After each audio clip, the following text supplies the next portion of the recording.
We are live. Hopefully everything is working. Yeah, I can hear myself. Um, yeah, today we're gonna go through. I love how the train decides to come. Dude, it's ridiculous how loud that train is. Like, I'm not sure how loud it seems to you guys, but like whenever I'm outside and it comes on, it's literally the worst thing ever. But today we're gonna talk about Machiavelli, and I think the other video that I have pulled up is Epicurus. I don't know anything about him, but it's a philosopher I've been interested in for a while from what I've heard. So, yeah, I don't know if we're gonna get through this video. We might not. We might be like typical me fashion and take an hour for a video that's really only a few minutes long, but it's fun. It's fun. But yeah. We're often appalled by how sly and dishonest many politicians are, but we shouldn't be. In moods like this, we need to remember and read the works of Niccolo Machiavelli, a late 15th century political advisor and political theorist who argued that we shouldn't think that politicians are immoral and simply bad for lying and dissembling and manoeuvring. A good politician, in Machiavelli's remarkable view, isn't one. There's not really any Machiavellian politicians today. They're all kind of like self-serving idiots.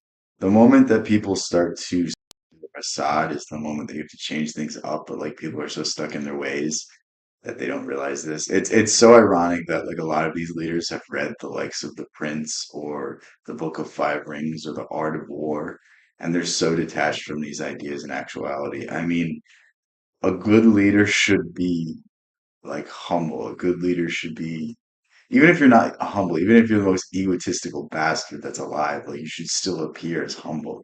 It's very weird to me that like for whatever these people, forever how smart they are, however intelligent they are, however good speakers they are, however good salesmen they are, like they can't get over the basic element of being a human being. You know what I mean? One who's friendly and honest and kind. It's someone, however occasionally dark and underhand they might be, who knows how to defend, enrich, and bring honour to the state, which is also an extremely important goal. Being nice may well be a virtue in general, but what citizens most need from their rulers is effectiveness, which may well. So I don't know if he might say this right after I say this, but the core basis of Machiavelli is the state before everything. So if you think of the interest of the state before your reputation, the interest of the state before your group, the interest of the state before whatever it is at hand, that is the key core concept of Machiavelli. And if you understand that, you understand most of his work, The Prince, which I don't know if he introduced it yet, but basically Machiavelli is known still to this day, even though he wrote this book in the 15th century. He wrote this book called The Prince. It's about 100 pages long, and it was written as a gift to one of the Medici families. And Machiavelli was basically he was exiled, so he gave this book to the Medici. I can't remember exactly which Medici it was, but he gave it to one of him to basically get into his good graces and basically earn his way back into favor. And some people think it's a satirical book. Some people think it's supposed to make fun of the idea of becoming a great ruler. Others think it is serious. I mean, I don't, I need to study more about it before I can tell you whether it is or not. But it wouldn't put it past me that Machiavelli did all of this political theory, political philosophy as a joke because he did fake his own death. And I mean, he seems like a real prankster. So, it would be really funny if the entire idea of what we view as a good ruler is just completely fabricated. But yeah. Call upon some darker arts. Once we understand this basic requirement, we stand to be less disappointed and clearer about what we want from our politicians. Niccolo Machiavelli was born in Florence in 1469. His father was a lawyer, and so Machiavelli received an extensive formal education and got his first job as a secretary for the city of Florence. But soon after his appointment, Florence exploded politically and expelled the Medici family, who'd ruled it for 60 years, and suffered decades of political instability and turmoil. As a consequence, Machiavelli experienced a series of career reversals over just a few Yeah, so he's gonna go to more into the background I was just talking about and more into his life in general. But Mach interesting figure. I'm pretty sure he wrote other works of philosophy. I've heard Robert Greene talk about him, and these works are pretty interesting from what I've heard from Robert Greene, but I've never picked them up myself. 2 decades, he went from being an important diplomat to a semi successful general to an enemy of the state, tortured and then exiled when the Medici returned to power. Although Machiavelli was rather a failed politician, he can be remembered as a truly great man because of 2 works he wrote: The Prince and the Discourses.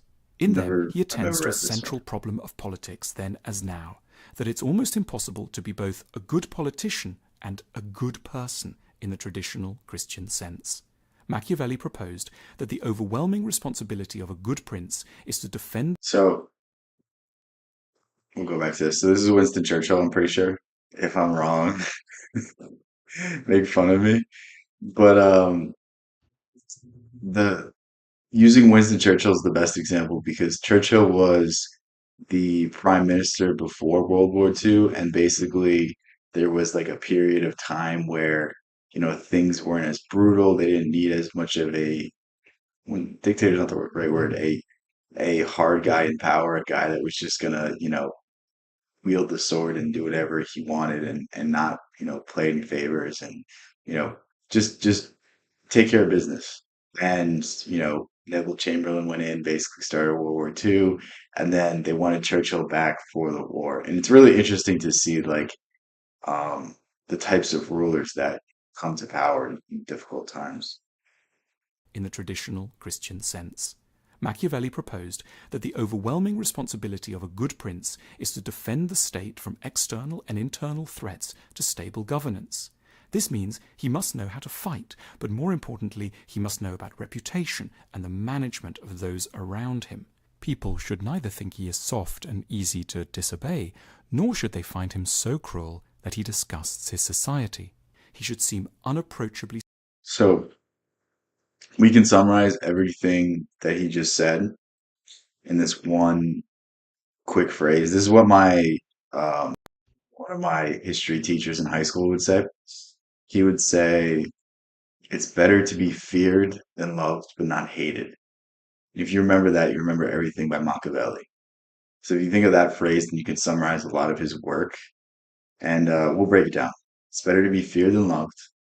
So you'd rather have people respect you than take you for a fool. But you don't want to be hated because if you're hated, then people are actively working against you.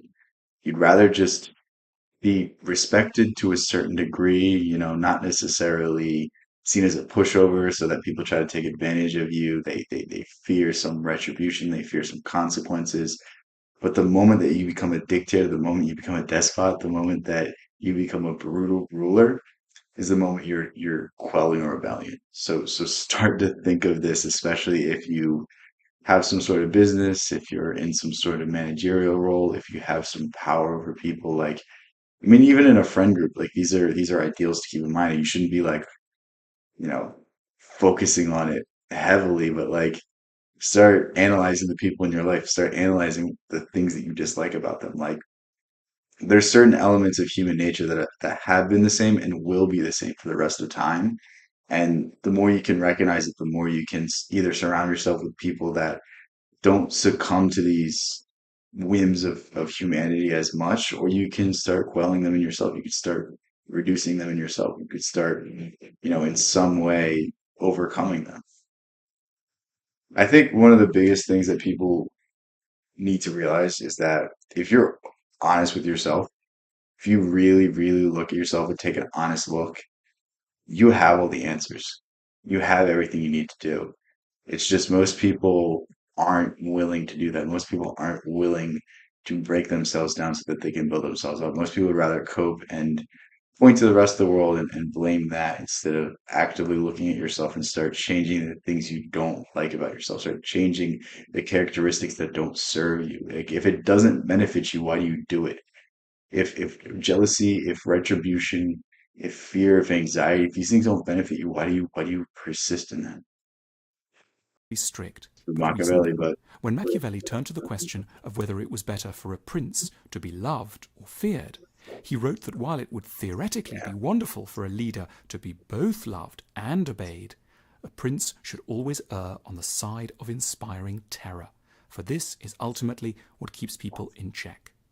Machiavelli's Christian contemporaries There's a law of power that's like, don't go into business with friends and make a business partner of your enemy. And I think this is the best way to phrase it. Like, if you go into business with your friend, that's your friend.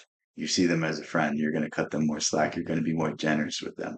So they're probably going to take advantage of this. They're probably not going to work as hard as someone that has to prove their way into your good graces. Think if you do something with someone that you don't like and the thing needs to work out, they're going to do everything within their power to ensure that everything goes smoothly. They're going to try to win your favor. They're going to go above and beyond. And it's very interesting ideas because we like to think that we're all good people. We like to think that we're all honest for the most part, but the truth is we all have shortcomings, and it's the ability to recognize this and the ability to just understand these certain realities that you can kind of just work around them. had suggested that princes should be merciful, peaceful, generous, and tolerant. They thought that being a good politician was, in short, the same as being a good Christian. But Machiavelli argues differently. He asked his readers to dwell on the incompatibility between Christian ethics and good governance, and particularly referred to the case of Girolamo Savonarola. Savonarola was a Dominican friar, a fervent, idealistic Christian who'd briefly come to be the ruler of Florence in 1494. He'd come to power promising to build the city of God on earth in Florence. He'd preached against the excesses and tyranny of the Medici government, and even managed for a few months to lead Florence as a peaceful, democratic, and relatively honest state. However, Savonarola's success could So anytime you make sweeping changes, this is another part of the 48 Laws of Power. Anytime you make sweeping changes like this, there's resistance. People don't like to go away from the status quo. So if you really want to change things, you have to change things incrementally. Think about if you've ever been out of shape. Is it really easy for you to go back into the gym as many days as possible? Is it really easy for you to go from 0 days to 7 days? Or is it easier for you to go to 0 days to 1 day, then 2 days, and 3 days, and then you're at 4 days for a while? And if that doesn't work for you, then you go five. Like, think about it that way. Like, it's really, really hard to change everything about someone's life and expect them to not be up in arms about it. not last, because, in Machiavelli's view, it was based on the weakness that always attends This is why you see so many revolutions fail. Think of the French Revolution. They tried to overturn everything. They changed the days of the week from like 7 to 10.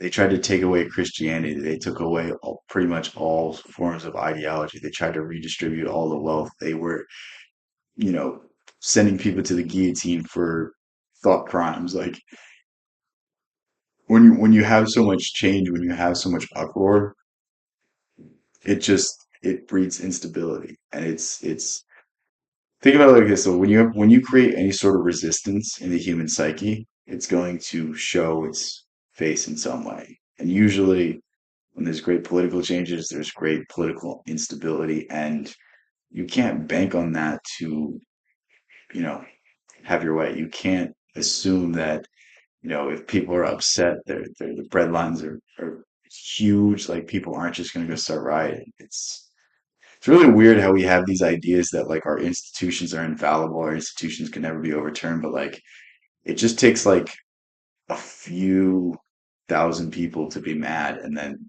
everything changes. I mean, it might be different now because the internet,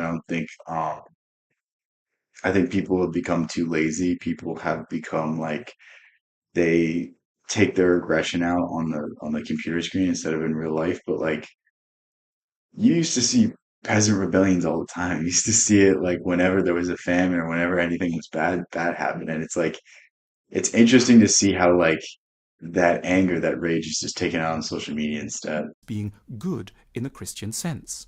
It was not long before his regime became a threat to the corrupt Pope Alexander, whose henchmen captured and tortured Savonarola, hung him in the centre of Florence, and burnt the body before the eyes of a now vengeful citizenry.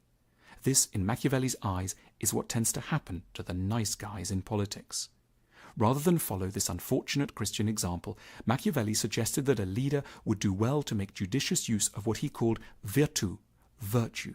Machiavelli's concept of virtù for politicians involves wisdom, strategy, strength, bravery, and when necessary, ruthlessness. In fact, at one So being the right tool at all times, knowing when to be soft, knowing when to be diplomatic, knowing when to be strategic. This is what you see in the. I mean, honestly, if you read The Prince and then you read the 48 Laws of Power, you see where Robert Greene kind of ripped all his material from. Not to say that's not a good book, but like a lot of these strategic principles are straight from The Prince. It's kind of funny, but think about it as Law 48. Be formless. I think Law 48 is be formless. Um, it's this idea. It's be rigid when you have to, be compassionate when you can, be hopeful when you need to inspire people around you. Like being the right tool for the job at all times is the greatest skill you can have as a ruler because what good does it do to be a brutal dictator in a diplomatic, proceeding? It does you nothing. And it's the ability to be good at everything, not great at one thing, which makes the best rulers. point, Machiavelli uses the deliciously paradoxical phrase criminal virtue to describe the necessary ability of leaders to be cruel in the name of the state and yet still good as leaders. Machiavelli provided some criteria for what constitutes the right occasion for a bit of criminal virtue. Any violence must be strictly necessary for the security of the state. It must be done swiftly, often at night, counselled Machiavelli, and it shouldn't be repeated too often. There's another law. It says keep your hands clean. It's like don't make a spectacle of things. Like if you're gonna do something, do it and don't make it do it and do it fast. Don't allow your enemy the ability to surrender because surrender is just another form of gathering troops, gathering up support, undermining you along the way. These are really just it's cool to see the overlap between the 40 laws of power, between the what is it, the art of war. It's fun like seeing the same ideas in Lest a reputation for mindless brutality builds up. Machiavelli gave the example of his contemporary, Cesare Borgia, whom he admired as someone who knew how to be tough but not too tough, though we might question the criteria Machiavelli used. When Cesare conquered the city of Cesena, he ordered one of his mercenaries, Ramiro de Orco, to bring order to the region, which Ramiro did through swift and brutal ways. Men were beheaded in front of their wives and children, property was seized, traitors were castrated. Cesare then turned on de Orco himself and had him sliced in half and placed in the public square, just to what remind the that townspeople who the true boss was. But then, that's as Machiavelli that's approvingly one way to do noted, it. that was enough bloodshed. Cesare Was moved that on to X cut before taxes, YZ? How's imported some everything, cheap man? grain, built a theatre, and organised a series of beautiful festivals to keep people from dwelling on unfortunate memories. The Catholic Church banned Machiavelli's works for 200 years. It's weird how the Catholic Church could like ban things. I was reading about Giordano Bruno, and like he really wasn't saying anything that would be considered crazy, but because of the time he was counter to the church, he was burned at the stake, and his ashes were thrown into a river. It's like, okay, it's just so weird because like we've heard about Galileo because Galileo kind of was like, all right, I'll just stop talking about this, and he was put on house arrest, and like, I mean, his work was suppressed while he was alive, but now he gets a whole lot of credit. Um, but basically, Bruno was talking about the Copernican um, model of the solar system. That's literally all he did. He did that, and then like said something that was like a pantheist view. Very weird. Because of the force with which he had argued that being a good Christian was incompatible with being a good leader. But even for atheists and those of us who are not politicians, Machiavelli's insights are important. He writes that we cannot be good at or for all things, not only because of our limited abilities and resources, but also because of conflicts within moral codes. Some of the fields we Think of the idea behind Nietzsche's work, Beyond Good and Evil, there's a moment when the right thing is the wrong thing, and then there's a moment when the wrong thing is the right thing. And it's just a matter of who's observing it. You know what I mean? Like you might, take a job because it's good for your family, but it sacrifices your morals.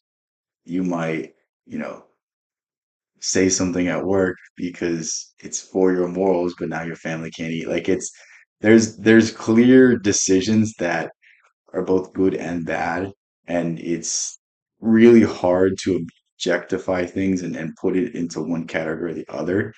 The world is really more of a gray area, and in every single instance of something, there's both good and bad, and it's just who's observing it is what's good or bad. we choose, if not politics, then perhaps business or family life, may require what we evasively call difficult decisions, by which we really mean ethical trade-offs. We may have to sacrifice neo-Christian visions of kindness for the sake of practical effectiveness. We may have to lie in order to keep a relationship afloat. We may have to ignore the feelings of certain employees to keep a business going. And that, insists Machiavelli, is the price of dealing with the world as it is and not as we feel it should be.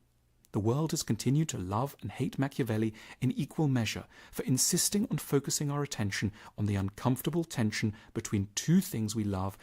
So, if you look at the works of um, Robert Greene, it's literally just Machiavelli. And always Not want saying love there's together anything wrong and with it, perhaps because can't. if you can bring back Effectiveness old and ideas that are good ideas niceness. or interesting ones, then you deserve credit as well.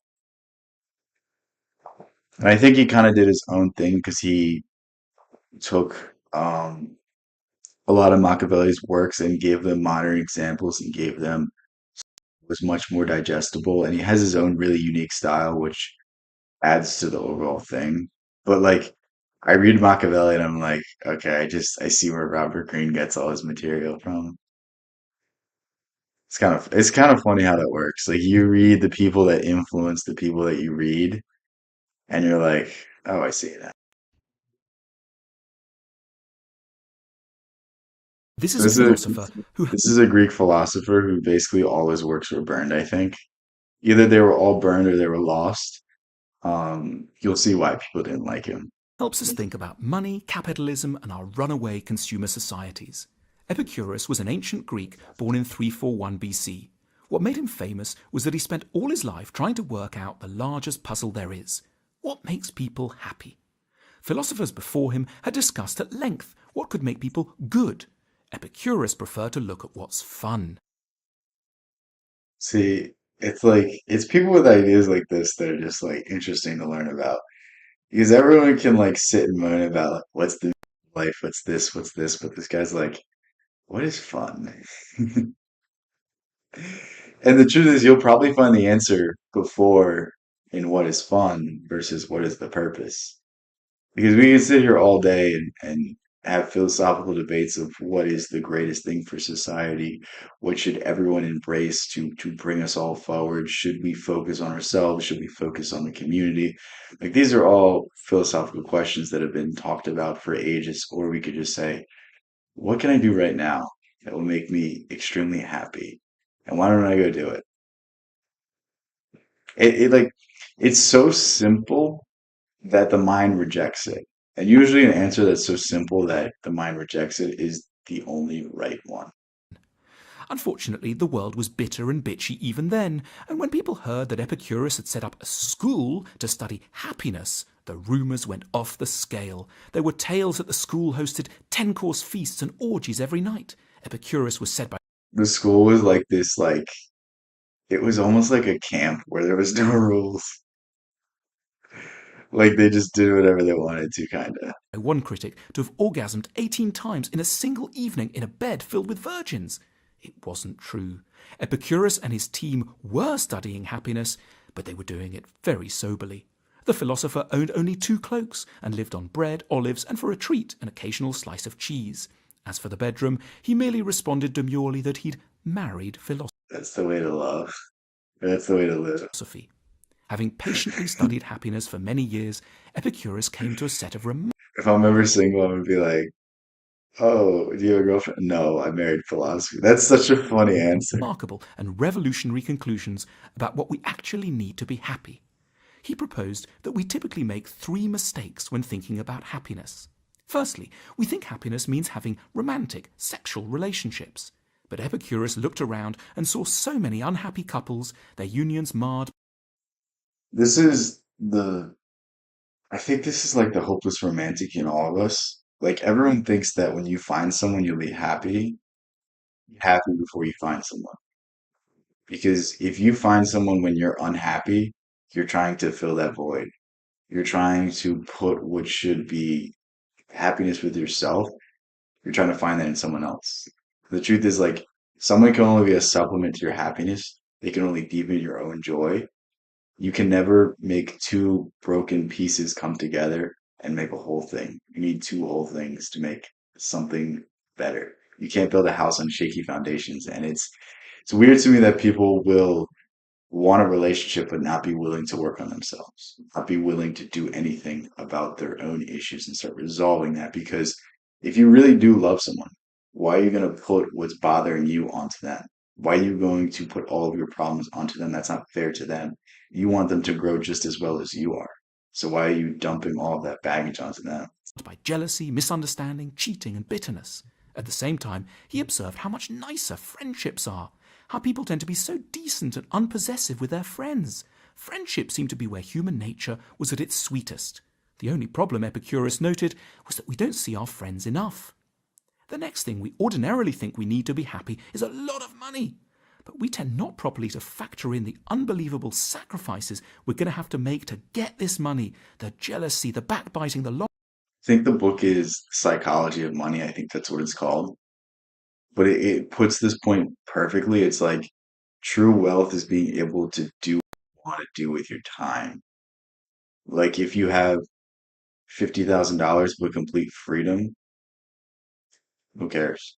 Versus if you have $1 million and you have to go into the office, you have to do this, you have to be in all these meetings, you get woken up in the middle of the night for whatever. Like, you know what I mean? It's like it's the risk reward. It's the cost associated with the money that you have. And like I think people are seeking the wrong end of it. They're taking on more work, they're taking on more responsibilities, and they're not getting anything in return. They're getting more money, but they're getting less time. Time's the only thing you can't buy back. long hours. What makes work really satisfying, Epicurus believed, isn't money, but it's when we're able to work alone or in small groups like at a bakery or a boat repair shop, and when we feel we're helping others and in our own minor way improving the world.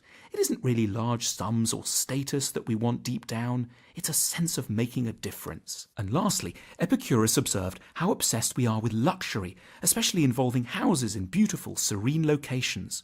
But beneath our love of luxury, there's really something else we're trying to get at. What we want is a feeling of calm. We want our minds pure, free, not full of I don't know if that's the right connection. I think the love of luxury is the idea that you want other people's people to be think you're doing well. Why else would you buy designer things? Why else would you buy a nice car, fancy house? Like, I mean, house, maybe that's a little different because you can live in it, you can enjoy it. I think that's a little different. You can invite people over. I see the utility in having a nice big house. I see the utility in having amenities at your home. But like at a certain point, whatever car you have it's a nice car. If you have a supercar, most people can't tell the difference. They still stare at it if it's a Corvette or if it's like a McLaren or a Lamborghini. Like you know what I mean? At a certain point, like you're still people still are like impressed with you, but it's the idea that like, oh well, I need this special edition one. Oh, I need this. Oh, I need to wear this Gucci. I need to wear this. I need like it's very weird to me how we kind of try to show to others how valued we are in society. And it really just is misplaced,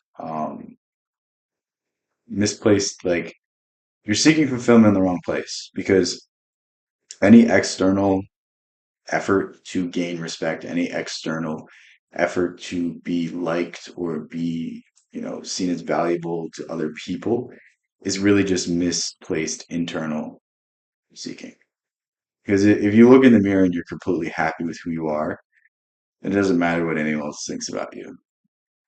But the moment you start trying to please other people is the moment you're coping and saying that when these people value me, when these people think I'm worthy, then I will be happy. And the truth is, no one will ever give you what you need from yourself. Of the normal bother and chaos. But the great question is, does luxury actually make us calm? Epicurus wasn't so sure. Having looked at happiness in depth, Epicurus announced a revolutionary set of insights that you really need only three things to be happy in this life. Firstly, you need your friends around. No sex, no orgies, just your mates. Enough of seeing them only now and then. It's regularity I I wonder what the other two. I agree with this so far. of Just contact pausing that it for the counts. sake of pausing it. So he did that thing that most of us occasionally dream of doing, but never actually get around to. He bought a big house and started living with all his friends. Everyone had their own quarters. You can't tell me that you guys haven't had this dream of like buying like a huge like a compound and having a bunch of homes that are just all your friends, each other, and you guys start like a little community. Can't tell me that's not like a dream. And there were pleasant shared areas too. There was always someone nice to talk to in the kitchen. Secondly, everyone downshifted. All the members of the commune stopped working for other people. They took big pay cuts in return for doing their own stuff. Some did farming, some cooking, some pottery or writing. And thirdly, Epicurus and his friends stopped thinking you could be calm just by having a beautiful view to look out on. They devoted themselves to finding calm in their own minds through spending time. Like I said, it's the internal happiness that we find that means more than anything the external world can give us. When you can be happy in here, the circumstances don't matter. Okay? What I just said is very important. When you can be happy in your own head, what is happening around you does not matter. I will say it again. When you can be happy in your own mind, then the circumstances outside do not matter. Every time you feel stressed out, every time you feel worked up, every time you're angry, every time you're annoyed, every time you're depressed or you just feel like things aren't working out, find a way to reframe it. Find a way to, in some way, calm yourself down and empty your mind. The truth is, when you empty your mind, that is how it should be. Your mind shouldn't be on at all times. Your mind shouldn't be running all day long. It should be conserving energy. It should be using it only for good. And I'm telling you, if you're stressed out, worked up, just calm yourself down. Focus on one thing. Focus on your breathing. Meditate. Find a way to just fixate on one thing, calm everything else down, and you'll find that inner peace again. The only dream I have to live alone in a countryside village. Okay, yeah, that's another cool one as well. I mean, I feel like not a day goes by where I don't just like think of like packing my things and going to live in a much slower paced area. I don't know. I don't know if that's just me, but like I just feel like the being packed in like sardines, being on top of each other is like a really bad thing for most people. And I think it's really, really hard to have like genuine human interactions when there's so many people around you. I think it takes away, it devalues exactly how much you can give into the people that surround you. I mean, think about it like this. If you have 100 friends, how close are you to those 100 friends? Whereas if you have like four or five, you can put all that time, energy, effort, all of that love just into those five people. And I don't know, the older I get, the more it becomes that reality. It's easy to say empty your mind, but it's impossible. What are you talking about? It's only impossible because you haven't done it before. Your entire life, you've been trained to use your mind. Your entire life, you've been trained to have your mind on at all times. Start training it to have it off. Start training it to empty it. Start training it to be less active, to be less negative, to be less anxious, to be less fearful. Like, there'll be moments when you're freaked out just for the sake of being freaked out. You're telling me that's like something you want to do? Like, I get what you're saying, like it is very hard to do, but the alternative is sitting in pain, anguish, fear, anxiety, depression. And meanwhile, like most of the time you're just feeling those things because you have nothing else to feel. You're feeling those things because you're unhappy with what you're doing right now. Like you should allow yourself to be bored. It's okay to be bored. It's good to be bored. Boredom gives you the best ideas. Einstein and Tesla attributed all of their scientific discoveries to their intuition. Guess what they were doing? They were sitting in a room all day, looking at random things, waiting for an idea to pop into their head. They weren't going on TikTok. They weren't distracting themselves. I only have two actually friends who I can say anything about. Yeah, that's perfect, dude. That's literally perfect. I don't know like what maybe it's like Facebook. I think like Facebook has something to do with it because like when you friend someone, now they're your friend. So like we have changed the bar of what friendship means. We've changed the bar of like, you think of people that like know each other, they call each other friends for the most part if they're like somewhat pleasant towards each other. Like I don't think that that's the bar for friendship. I think we should heighten it a lot more so that we really give the time and energy to the people that actually mean something to us. Time on their own, reflecting, writing stuff down, reading things, meditating. The experiment was so successful, the members of the commune so happy, the idea spread like wildfire. Epicurean communities opened up all around the Mediterranean. At the height of the movement, there were 400,000 people living in communes from Spain to Palestine. It was only the Christian It's actually church so that funny. ended things in the 5th century, but they must have respected the community Yeah, I was gonna say I thought he got like somehow assassinated. because they converted them all into monasteries. Oh no, he What didn't, we I know as guess. monasteries are really just Epicurean communes with a Christian topsoil. Another interesting fact, Karl Marx did his PhD thesis on Epicurus, and what we call communism, that gigantic, dour, joyless, failed system, is really a grown-up, corrupted, not very successful version of Epicureanism. The real legacy of Epicurus is that human beings aren't very good at It's crazy how social media convinced us that like 10 likes isn't enough. Yeah, you're really right. I mean, like I feel like I don't know, it's weird because like I don't know how many people the last time I checked there were like 7 people in here, but like me talking to 7 people in a room is like that's like kind of a lot of people. You know what I mean? Like if I'm sitting in a room and there's 7 people, like a lot of people would get nervous. A lot of people would get scared if people were just staring at you waiting for you to say something. And when you put it in that light, it's like it's cool that like people would spend their time to listen to me speak. Um, what's up, Ashley? But dude, I really should read more about this guy because I don't think anything he wrote um persists to this day. A lot of what we know about him comes from I think Seneca. I know Nietzsche talked extensively about him. Nietzsche talks like very positively about him, and it's weird because Nietzsche doesn't really like any other philosophers. He likes Emerson and I guess Epicurus. I'm sure there's a few others, but they just blank my mind. making themselves happy, chiefly because they think it's so easy. We think we know it's about sex, money, luxury. We just wonder how to secure all these. But no, says Epicurus, reflect on the moments that truly bring you happiness, and they aren't to do with these. Have the courage to change your life in accordance with the moments that actually I think the big disconnect with like what was just said is it's not wrong to want things, or it's wrong to want things, it's wrong to like need things. So like wanting something is one thing, like you're like, oh, I want a big house one day. But like living your entire life, breathing and every moment you're like, I need this thing. It's not a good thing. Like when you drop your attachments to these things, they're one more likely to come, and two, you're not as obsessed with the outcome. So when it doesn't come, when it's not there right now, it's not going to bother you. I mean, think about it this way: like if you have a passion, if you have a hobby, most people are fixated on the outcome. If you don't fixate on the outcome, then you can have fun while you're doing it. But if you fixate on the outcome and you fail and fail and fail and fail, then you're going to continue to get in your own head. You're going to continue to drive yourself crazy and you're eventually going to quit because you took the fun out of it.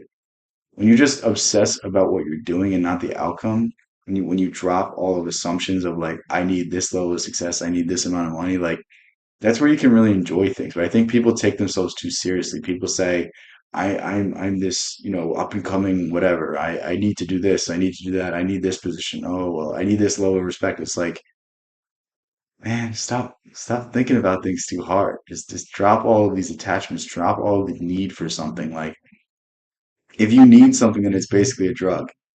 And guess what? When you start doing drugs, you need more and more of them each time. So whatever brought you happiness the last time, you're going to need double of that the next time. And I think we're all like trapping ourselves into these states of like, I need this to be happy. I will only be happy when I do this. This is my crowning achievement, and the rest of my life will be sad because I based all my value off this. Like it's very weird when you start thinking in this manner of things. But again, these are difficult thoughts because these are things that we've been told the opposite of our entire lives. They deliver satisfaction. You might end up living in a very different way, out in the country, with just some cheese, a couple of cloaks, a few philosophy books, and some very good friends down the corridor. That really sounds like the perfect life. Let's see what other videos.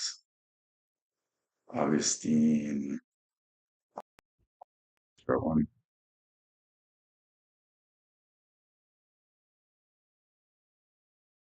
This is a film about Stoicism and why you need more of it in your life, because, as people seldom tell Stoicism to me just seems like Taoism light, and it's just I think Taoism is like the best philosophy.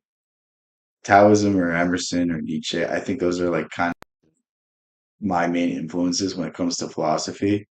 Maybe Camus, maybe I don't think Jung wouldn't be considered a philosopher, but those are my main influences. So I'm always going to talk those up. But I know a lot of people that really love Stoicism.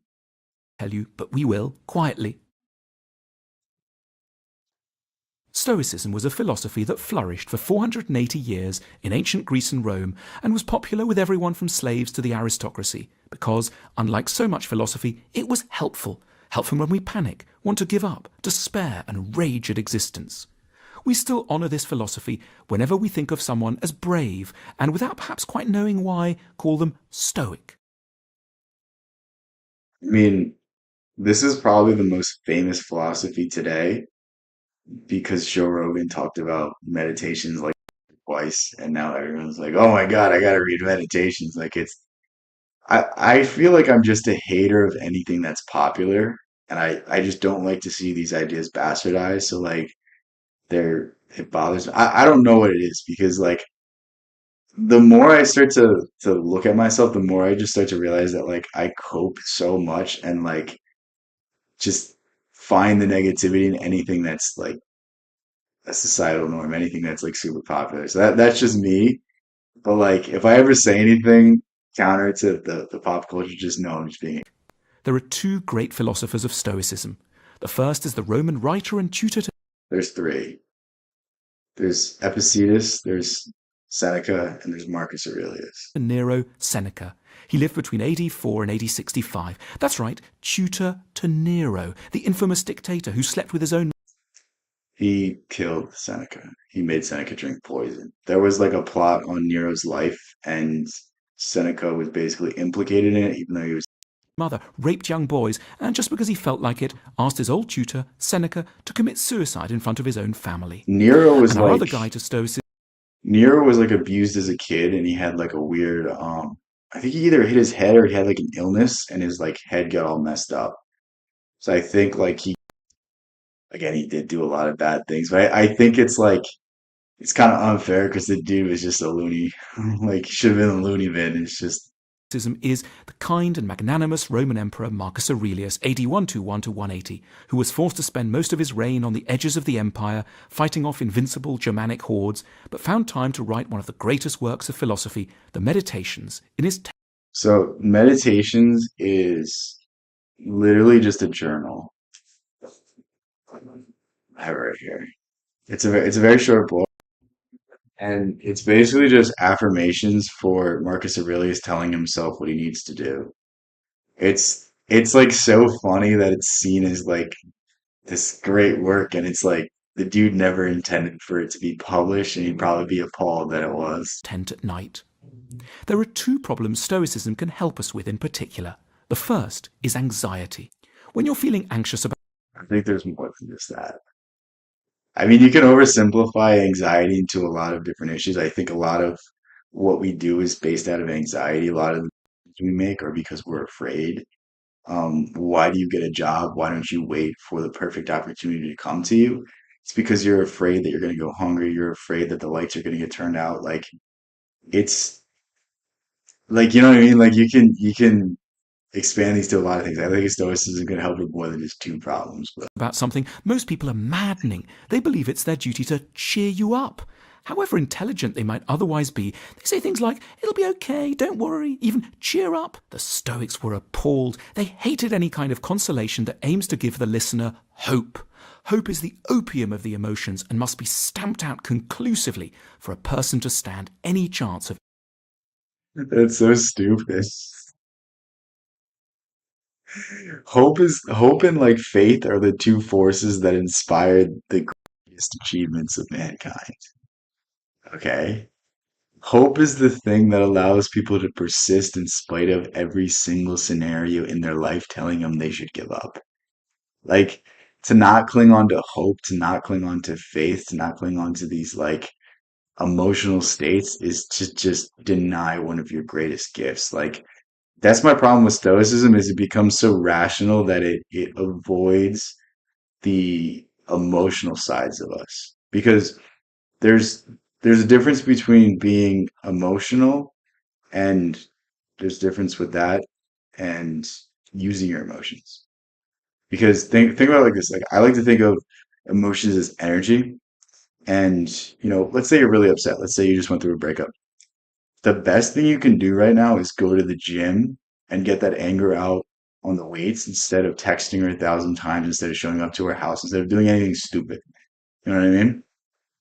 And it's like we can always find outlets for our emotions. We can always find a way to use what we're feeling for good, even if it's just writing a poem, even if it's just writing something, even if it's just drawing something. Like the expression of our emotions is the greatest thing we can do. And when you fail to express your emotions, then you're creating a shadow, and the shadow is going to bite you in the ass later on down the line. Inner peace, because hope only lifts you up higher for the eventual fall. The Stoics advise us to take a different path. To be calm, one has to tell oneself something very dark. It will be terrible. I might have to go to prison. The lump really could be malign. I probably will be fired and humiliated. My friends almost certainly will succeed. But, a huge, consoling, Stoic but, one must keep in mind that one will, nevertheless, be okay. Okay, because That's literally hope. I guess my idea of hope is different from the conception of hope because like that was hope right there. That last little bit, like this will pass, this too shall pass, that King Solomon saying, um, is very weird to me that like that's not considered hope, but that clearly is to me. I mean, I agree with it to some degree, but I also just think it's like it's not as cool as Taoism. Because in the end, as Marcus Aurelius said, we are each of us stronger than we think. Prison won't be fun, nor will losing one's job or being made a laughingstock, but one will get through it. Stoicism emboldens us against the worst fate can throw at us. And if you Silly really, hope. really can't take it, suicide is always an option. The Stoics mentioned this repeatedly. Here is Seneca. Can you no longer see a road to freedom? It's right in front of you. You need only turn over your wrists. To build up an impression of one's own resilience, the Stoics suggested one regularly rehearse worst-case scenarios. For example, twice a year, one should take off one's Think about this though. Like that is a really good piece of advice because what's the worst that can happen? It's usually not as bad as what we're building it up to be. Like when we have fear, when we have anxiety, it's always making the outcome feel so terrible, feel so awful. But like, I mean, think about it, like there's a lot of guys that won't approach girls. It's like, what's the worst that can happen? She calls you weird. I mean, maybe she makes a video about you and it goes viral on TikTok. That's maybe the worst thing, but like still nobody knows who you are unless she doxes you, and then that's a crime. So again, you're good. Like, always just finding what the worst possible outcome is usually puts things in perspective and usually shows you that what you're facing really isn't as bad as you think it is. Unless you're skydiving, and the worst case scenario is pretty bad. smart clothes, get into some dirty rags, sleep on a rug in the kitchen floor, and eat only stale bread and rainwater from an animal's bowl. and thereby you'll make an amazing discovery. As Marcus Aurelius put it, almost nothing material is needed for a happy life, for he who has Very understood similar to existence. what Thoreau found. So if you don't know who Henry David Thoreau is, you should read the book Walden. Basically, Walden is this guy who goes out and lives in the woods, and he finds happiness because it's only when you have nothing that you can appreciate what you have. If you have a nice fast car, the moment someone drives faster in the car next to you, it's the moment you don't like your car anymore. If you have a big fancy house, the moment the neighbors come in and do some remodeling and it's bigger than yours and it looks better than yours and they have a pool and you don't, like, now you don't like your house as much. It's like we only appreciate what we have when we have nothing. And that's the idea of this. Another subject of interest to the Stoics was anger. Romans were a bad-tempered lot. The Stoics wanted to calm them down, but they did so by an unusual route, by intellectual argument. They proposed that getting angry isn't something you do by nature because you have a Latin temper or are somehow inherently hot-blooded. It's the result of being stupid, of having the wrong ideas about life. Anger stems when misplaced hope smashes into unforeseen reality. We don't shout every time something bad happens to us, only when So this is what I was talking about earlier, putting things into perspective, using your emotions for good, channeling them into something. Because the recognition that your emotions are just energy and the recognition that you can transmute this energy into whatever you need it to be is literally what he's about. it's bad and unexpected. Again, all these ideas, like all the ideas from different great philosophies, they're all the same. It's just different expressions. So like whether it's alchemy, whether it's Gnosticism, whether it's Rosicrucianism, whether it's Freemasonry, whether it's Taoism, whether it's Buddhism, whether it's the Sufis, whether it's more New Age stuff, whether it's Neville God, like these ideas are all the same. Just find a way that you like it said and then live by that. For example, you never shout just because it started raining, even though rain can be horrible, because you've learnt to expect rain. The same should apply to everything. Don't only expect rain, expect betrayal, infamy, sadism, theft, humiliation, lust, greed, spite. One will stop being so angry when one learns the true facts of the misery of life.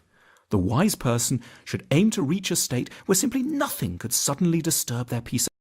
I think I said this earlier. Make your internal world happy and the external will follow. Whatever is happening outside does not matter if the inside is completely tranquil, if the inside is completely happy. Of mind, every tragedy should already be priced in.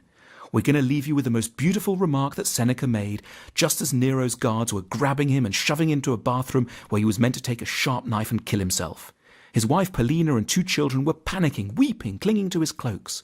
But I'll give you Cicero's last words after this. I Seneca love Cicero. turned to them, pulled a weary smile at them, and simply said, "What need is there to weep over parts of life? The whole of it calls for tears."